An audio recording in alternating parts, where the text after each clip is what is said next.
Kasus konten hilangnya daging rendang 200 kg yang dimasak Willy Salim di Benteng Kuto Besak, BKB, Palembang kian berbuntut panjang.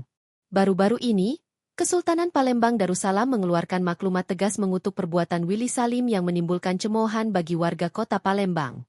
Pihaknya pun mengharamkan Willy Salim kembali mendatangi kota Palembang seumur hidup.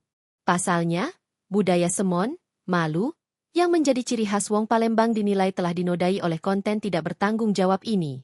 Dilansir dari sripoku.com, Sultan Palembang Darussalam, YM Sultan Mahmud Badarudin IV Raden Muhammad Fawwas Diraja SHMKN, menyampaikan 5 poin maklumat, Selasa, 25 Maret 2025.